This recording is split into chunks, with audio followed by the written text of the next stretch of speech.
ஏமா ஓடி வர? அத்தான்பா. அவன் அத்தான்னு சொல்லாதுன்னு எத்தனை தடவை சொல்லியிருக்கேன். அத்தை பையன் அத்தான்னு சொல்லாம வேற எப்படிப்பா சொல்றது? இந்த உறவு முறை கொண்டாடுறதெல்லாம் வேண்டாம், நிறுத்திக்க. அவனை நான் செருப்பால் அடிப்பேன். அப்பா வேணாப்பா, சண்டை போடாதீங்கப்பா, எல்லாரும் இருக்காங்கப்பா, அவங்க முன்னாடி அசிங்கமாயிடும்பா.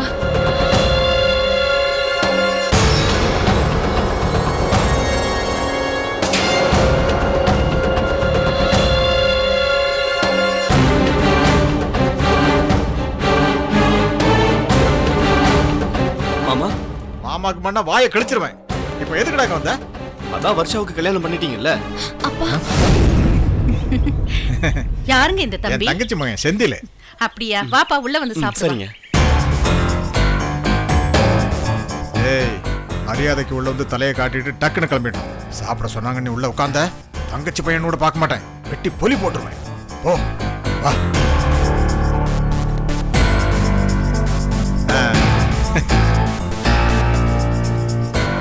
ஹர்ஷா, உன் மாமனாரோட தங்கச்சி பையனாண்டா. Hey hi. Hi. I'm Harshan. I'm Senthil. நேத்தி கல்யாணத்துல உங்களை பார்த்த மாதிரி எனக்கு ஞாபகம் இல்லையே. அது இவன் சிங்கப்பூர்ல இருந்தான். மாமன் பொண்ணு கல்யாணத்துக்கு கூட வர முடியாத அளவுக்கு அவ்வளவு வேலை, அவ்வளவு பிஸி. என்ன செந்திலே? ஆமாமா ஆமா. வா தம்பி, வந்து உட்கார்ந்து சாப்பிடுவா.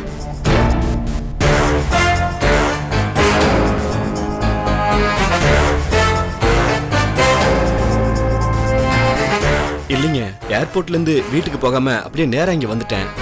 வீட்டுக்கு போய் அப்பா அம்மா கிட்ட தலையை காமிச்சிட்டு அப்புறமா இங்க வரேங்க. நான் இப்ப கிளம்புறேங்க. ஏன்பா, கல்யாண சாப்பாடு தான் சாப்பிடல, அட்லீஸ்ட் இப்போவாவது சாப்பிட்டு போலாம்ல? இல்லங்க, நான் அப்புறமா வரேங்க. நான் வரேங்க. வரேன் மாமா. ஹர்ஷா, அதெல்லாம் பேக் பண்ணிட்டியா? பண்ணிட்டேமா, ஆனா இன்னும் கொஞ்சம் இருக்கு.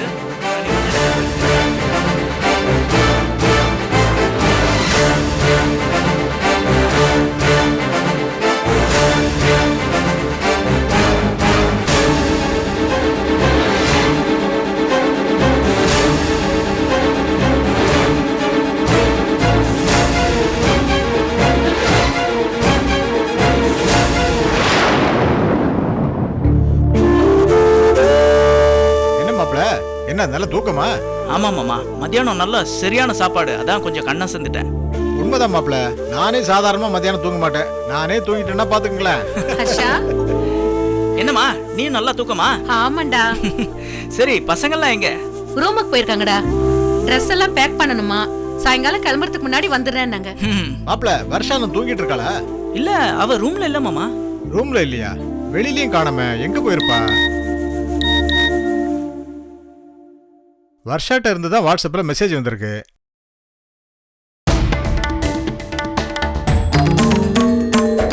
அப்பா முதல்ல சாரிப்பா, நான் வீட்டை விட்டு வந்துட்டேன். வீட்டை விட்டு மட்டும் இல்லப்பா, எனக்கு நீங்க பண்ணி வச்ச கல்யாணத்தையே விட்டுட்டு வந்துட்டேன்.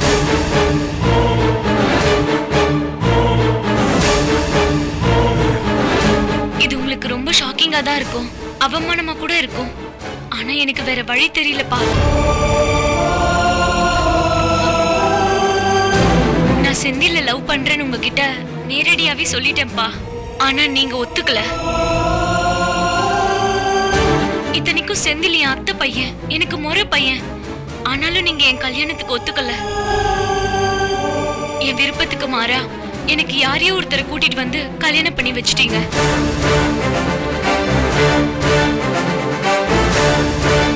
அந்த கல்யாணத்துல எனக்கு இஷ்டமே இல்லப்பா. பாவம்ப்பா அந்த மனுஷன். என் மனநிலைமை என்னன்னு தெரியாம எத்தனையோ எதிர்பார்ப்புகளோட என்னை கல்யாணம் பண்ணிக்கிட்டாரு.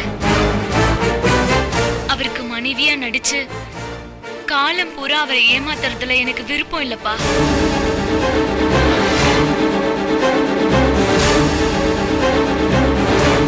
அதான் நான் விரும்புற செந்தில் கூடவே நான் கிளம்பி வந்துட்டேன்.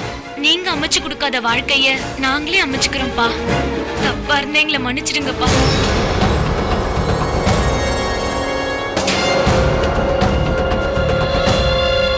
மாமா, நாங்க பண்ண இந்த காரியம் உங்களுக்கு எவ்வளவு பெரிய அதிர்ச்சியையும் அவமானத்தையும் உருவாக்கி இருக்குங்கிறது எங்களால புரிஞ்சிக்க முடியுது. ஆனா இது எதுக்குமே நாங்க காரணம் இல்ல, நீங்க தான் காரணம். உங்க வரட்டு பிடிவாதம் தான் காரணம். நான் யாரு மாமா? உங்க தங்கச்சி பையன், வர்ஷாவை கட்டிக்க வேண்டிய முறை பையன்.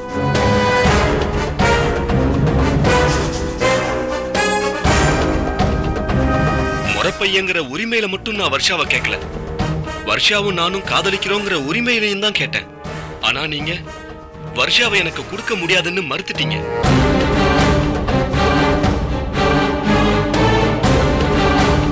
ஏன் மாமா உங்களுக்கு என் அப்பா மேல கோபம்? சொத்து விஷயத்துல உங்க கூட கொஞ்சம் தகராறு பண்ணியிருக்காருங்கிறதுக்காக எங்க அப்பா அம்மா எல்லாரையும் ஒதுக்கி வச்சிட்டீங்க. ஆனா நான் என்ன மாமா தப்பு பண்ணேன்? நான் நல்லபடியா தானே நடந்துகிட்டேன். என்ன ஏன் மாமா வேண்டான்னு சொன்னீங்க? என்ன வர்ஷா கிட்ட இருந்து பிரிக்கணுங்கிறதுக்காக என்னெல்லாம் டிராமா போட்டீங்கன்னு நீங்க நினைச்சு பாருங்க மாமா. உனக்கு சம்பாத்தியம் இல்ல, முதல்ல போய் சம்பாதி, அதுக்கப்புறம் பார்க்கலான்னு சொன்னீங்க. என் வாழ்க்கையில ரொம்ப அக்கறை இருக்கிற மாதிரி சிங்கப்பூர்ல உங்க மச்சான் கடையிலேயே எனக்கு ஒரு வேலை வாங்கி கொடுத்தீங்க. நானும் என்னோட முன்னேற்றத்துக்காகவும் வர்ஷாவுடைய எதிர்காலத்துக்காகவும் தான் இதையெல்லாம் பண்றீங்கன்னு நினைச்சு சிங்கப்பூர் வரைக்கும் நான் போனேன். ஆனா நீங்க வர்ஷா கிட்ட இருந்து என்ன பிரிக்கணுங்கிறதுக்காக தான் நீங்க பண்ண சதி வேலைன்னு எனக்கு அப்ப தெரியாம போயிடுச்சு.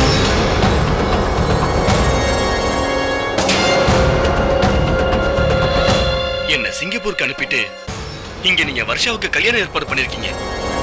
அதோட நான் ஊருக்கு திரும்பி வந்து எதுவும் கலாட்டா பண்ணிடாம இருக்கணுமேங்கிறதுக்காக உங்க மச்சாங்கிட்ட சொல்லி என் பாஸ்போர்ட் எல்லாத்தையுமே பறிமுதல் பண்ண வச்சிட்டீங்க. வர்ஷாவுக்கு கல்யாணம்னு நல்லா தெரிஞ்சிருந்தோம் என்னால சிங்கப்பூர்ல நீங்க வர முடியாத ஒரு நிலைமை. திட்டம் போட்டு சதி வேலை பண்ணிட்டீங்களே மாமா.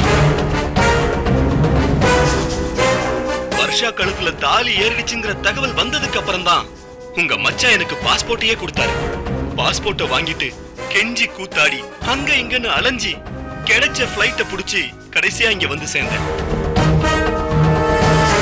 அப்பா, நாங்க சேரக்கூடாதுன்றதுக்காக நீங்க சதி திட்டம் போட்டீங்க. அதையும் மீறி நாங்க சேரணும்னு முடிவு பண்ணோம்.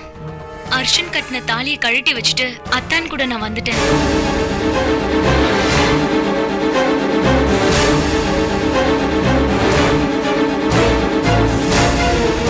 தாலிங்கிறது கல்யாணத்துக்கான அடையாளம் தான். ஆனா அந்த கல்யாணத்தை நான் அங்கீகரிச்சாதான் அது அடையாளமாகும். இல்லனா அது சாதாரண கயிறுன்னு தான் நான் நினைக்கிறேன். பண்ணி வச்ச கல்யாணத்தை மீறி ஓடி போயிட்டாலேங்கிறது உங்களுக்கு அதிர்ச்சியும் அவமானத்தை ஏற்படுத்தி இருக்குங்கிறத என்னால உணர முடியுதுப்பா. ஆனா நான் ஆசைப்பட்ட வாழ்க்கையை வாழணும்னா எனக்கு வேற வழி இல்லப்பா. என் பாஸ்போர்ட்டை உங்க மச்சான் மட்டும் பறிமுதல் பண்ணாம இருந்திருந்தா கல்யாணத்துக்கு அப்புறம் பண்ண இந்த காரியத்தை கல்யாணத்துக்கு முன்னாடியே நான் பண்ணிருப்பேன்.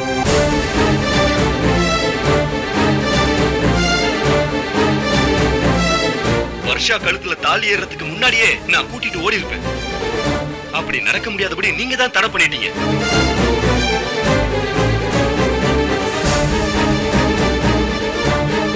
நாங்க இப்படி பண்ணிட்டோம். நாங்க பண்ணது தப்புன்னு நாங்க கண்டிப்பா நினைக்கல. நீங்க பண்ணது ரொம்ப தப்பு. ரொம்ப சாமர்த்தியமா வேலை பார்க்கறதா நினைச்சுக்கிட்டு என்னையும் ஏமாத்தி வர்ஷாவையும் ஏமாத்தி இது எல்லாத்துக்கும் மேல கல்யாண மாப்பிள்ளையும் ஏமாத்தி அநியாயம் மாமா. ஒரு பெரிய சதி திட்டம் போட்டுதான் நீங்க இந்த கல்யாணத்தை எனக்கு பண்ணி வச்சீங்க. ஆனா அந்த கல்யாணத்தை உடைச்சிட்டு வெளியே வர்றதுக்கு நாங்களும் சின்னதா ஒரு சதி திட்டம் போடுற மாதிரி ஆயிடுச்சு. உங்க எல்லாரோட சாப்பாட்டுலயும் லேசா தூக்க மருந்த கலந்துட்டேன்.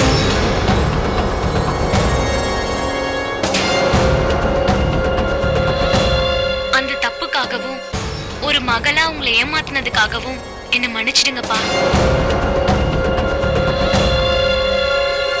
எங்களோட இந்த முடிவுனால பாதிக்கப்பட்ட ஹர்ஷன் கிட்ட நாங்க மனப்பூர்வமா மன்னிப்பு கேட்டுக்கிறோம். சாரி ஹர்ஷன். சாரி ஹர்ஷன். உங்களுக்கு வேற ஒரு நல்ல வாழ்க்கை அமையறதுக்கு என்னோட வாழ்த்துக்கள்.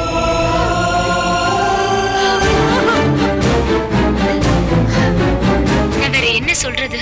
I am extremely sorry. அப்பா, மறுபடியும் எங்களை தொந்தரவு பண்ணணும்னு நினைக்காதீங்கப்பா. உங்க வாழ்க்கையை நீங்க பாத்துக்கோங்க, எங்க வாழ்க்கையை நாங்க பாத்துக்கிறோம்.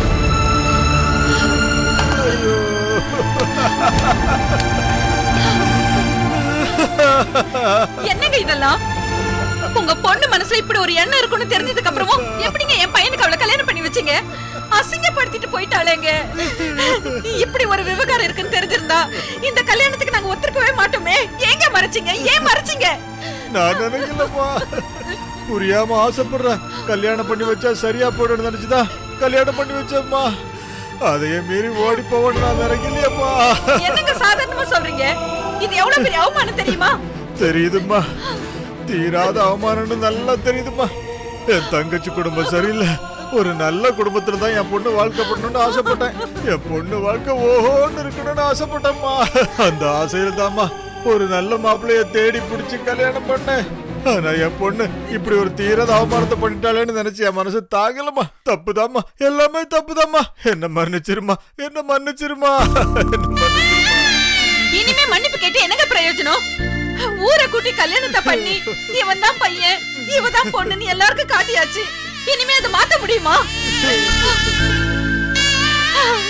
மண்டபம் பிடிச்சு ஊர்ல ரிசப்ஷன் வேற வச்சிருக்கேன். எல்லாரும் வருவாங்க. அவங்க மூஞ்சில நான் எப்படி முழிக்கிறது? அவங்களுக்கு நான் என்ன பதில் சொல்லட்டும்? வாழ வந்த பொண்ணு அந்த வாழ்க்கையை விட்டு வெளியேறிடுச்சுன்னு சொன்னா கேக்குறவங்க யாருங்க தப்பா நினைப்பாங்க? ஏன் பையனை தப்பா நினைக்க மாட்டாங்க? இவன் சரியில்லை, அதான் கல்யாணம் அடுத்த நாளே அந்த பொண்ணு ஓடி போயிடுச்சுன்னு நினைக்க மாட்டாங்களா? என் பையனை என்னையும் காரி துப்ப மாட்டாங்க? எந்த தப்புமே பண்ணாது என் பையனுக்கு எதுக்குங்க இப்படி ஒரு தண்டனை? எதுக்குங்க இவ்வளவு பெரிய அவமானம்? பண்றதெல்லாம் பண்ணிட்டு உங்க பொண்ணு என் பையனுக்கு வாழ்த்து செய்தி சொல்றா. இன்னொரு வாழ்க்கை நல்லபடியா அமையணும்னு வாழ்த்து சொல்றா. எப்படி அமையும்? என் பையனுக்கு இன்னொரு வாழ்க்கை எப்படி அமையும்? முதல்ல கல்யாணம் பண்ணி கூட்டிட்டு வந்த பொண்ணு தாலி கட்டின மறுநாளே ஓடி போயிடுச்சுன்னு சொன்னா என் பையனுக்கு இனிமே யார் பொண்ணு தருவாங்க? உங்க வரட்டு கௌரவத்துக்காக சம்பந்தமே இல்லாம என் பையனோட வாழ்க்கையை அழிச்சிட்டீங்களே. நீங்க நல்லா இருக்க மாட்டீங்க. என் பையன் முகத்துல கரியலி பூசிட்டு போனாலே உங்க பொண்ணு அவ நல்லாவே இருக்க மாட்டா. அவன் நடத்த போற வாழ்க்கை விளங்கவே விளங்காது. அவன் நாசமா போயிடுவா. நான் வயிறு எரிஞ்சு சொல்றேன். அவ குடும்பம் தழைக்காது. அவ அழிஞ்சு போயிடுவா. அவ அழிஞ்சுதான் போயிடுவா.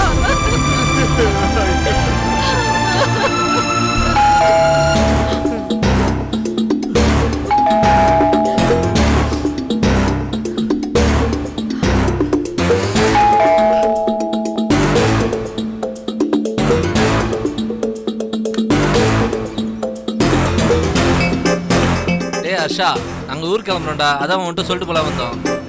என்ன மச்சான், நல்லா தூக்குமா? நாங்கள் தாண்டா ஹோட்டலுக்கு போய் செம்ம தூக்கம் தூக்கிட்டோம். அப்புறம் டைம் ஆயிடுச்சுன்னா அடிச்சு பிடிச்சி ஓடி வரும். ஏன்டா டல்லா இருக்க? அது பகல் நேரம் தூங்குனதுனால லேசா தலைவலிக்குதுன்னு சொல்லிட்டு இருந்தான். அதான்ப்பா. டேய், உன் ஒய்ஃபை கூப்பிடுறா. கிப்ட கொடுத்துட்டு கிளம்புறோம். மச்சான் கூப்பிடுறா. அது அவ உள்ள தூங்குறாப்பா. சரிம்மா, பரவாயில்லம்மா, அவங்கள டிஸ்டர்ப் பண்ணாதீங்க, தூங்கட்டும். மச்சான் இந்தாடா கிஃப்ட் வாங்கி கூட. ஹாப்பி மேரிட் லைஃப்டா. வரேன்டா. வரமா வரேன்.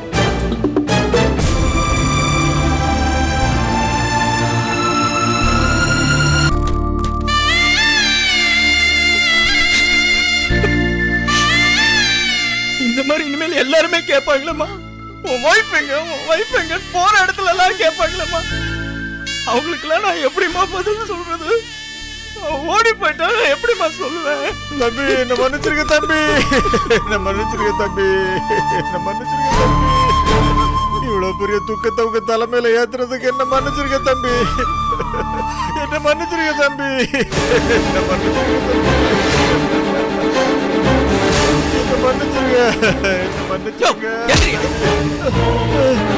நீ எல்லாம் ஒரு ஆளு. உனக்கு கொஞ்சமாவது அறிவு இருந்தா இப்படி பண்ணிருப்பியா? என் மனசு கொண்டுட்டியே.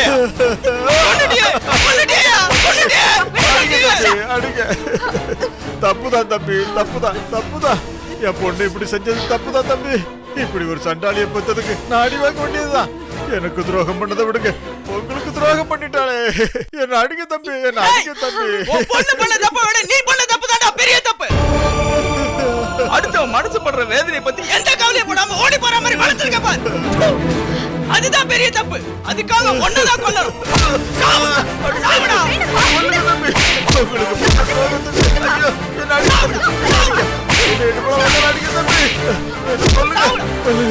உயிரோட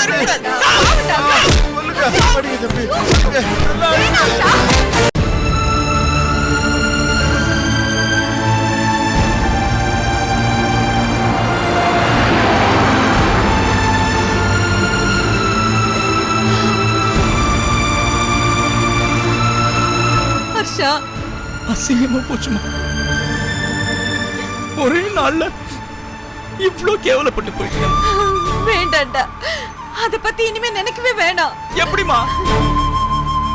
எவ்வளவு பெரிய விஷயம் நடந்திருக்கு, எப்படி என்னால நினைக்காம இருக்க முடியும்? தூங்குனா எந்திரிச்சா என்ன பண்ணாலும் எனக்கு இந்த நினைப்பு மட்டும் தானமா இருக்கும். எல்லாத்தையும் பார்த்து பார்த்து செய்யற மாதிரி எனக்கு ஒரு பொண்டாட்டி அமைஞ்சிருக்கா. என்னோட அதிர்ஷ்டம் நினைச்சம்மா. இப்படி ஏமாத்திட்டு போயிட்டாலமா எப்படி மாறினாலும் பொறுக்க முடியும்? எனக்கு என்னமா குறை? நான் அழகா தானமா இருக்கேன்.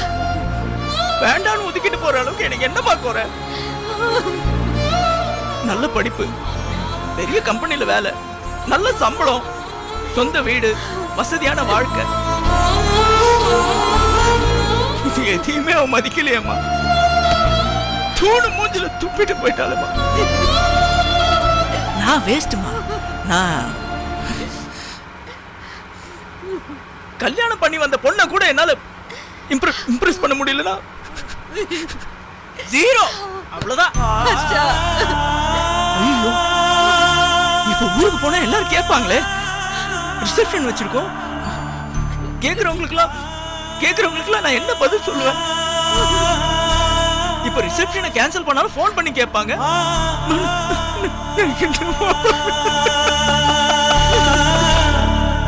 இதுக்கெல்லாம் ஒரே வழி, செத்துறணும். டேய் ஆஷா, நீ எதுக்குடா சாகணும்? உனக்கு என்ன புத்தி கித்தி பேதறிச்சு போச்சா என்ன? எந்த தப்புமே பண்ணாம நீ எதுக்குடா சாகணும்? அதாம்மா என் விதி. தப்பு பண்ணவ அங்க சந்தோஷமா அவ ஆசைப்பட்டவனோட குடும்பம் நடத்துறான். எந்த தப்பு பண்ணாம தாலி கட்டினா இங்க அவமானத்துல அப்படியே புழுங்கி சாகணும். அதான் என் விதி, அதான் என் விதி. இந்த அவமானத்துல சகிச்சுட்டு என்னால வாழ முடியாது. நான் பேசாம செத்துடுறேன். டேய், செத்தா நீ தோத்து போயிடுவடா. நீதான் சரியில்லை, அதனாலதான் அந்த பொண்ணு ஓடி போயிடுச்சுன்னு எல்லாரும் கன்ஃபார்மே பண்ணிடுவாங்கடா. டேய், ஒடிஞ்சு போன முருங்கை கூட மறுபடியும் துளிர்க்கும்டா. உன் வாழ்க்கை துளிர்க்காதா? எனக்கு நம்பிக்கை இல்லம்மா. எனக்கு இருக்கு. இங்க பாரு, இப்ப நம்மளோட பிரச்சனை என்ன? நமக்கு தெரிஞ்சவங்க நம்மள பார்த்தாங்கன்னா அந்த ஓடி போனவளை பத்தி கேட்பாங்க. நமக்கு அவமானமா இருக்கும், அதானே? நமக்கு தெரிஞ்சவங்க ஏரியால நாம இருக்க வேண்டாம். என்னம்மா சொல்ற? வேற ஊருக்கு போயிடலாம்டா. நம்மள கேள்வி கேக்குற யாருமே இல்லாத ஊருக்கு போயிடலாம். அப்ப பிரச்சனை இல்லல்ல. நம்ம ஊர்ல யாருக்குமே தெரியாம ராத்திரியோட ராத்திரியா வீட்டை காலி பண்ணிட்டு கிளம்பிடுவோம்.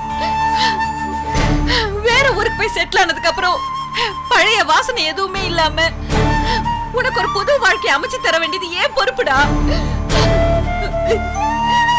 எனக்கு நம்பிக்கை இல்லம்மா. எனக்கு இருக்குடா, எனக்கு இருக்கு. நீ என்ன நம்புறல்ல, அப்ப பேசாம வா.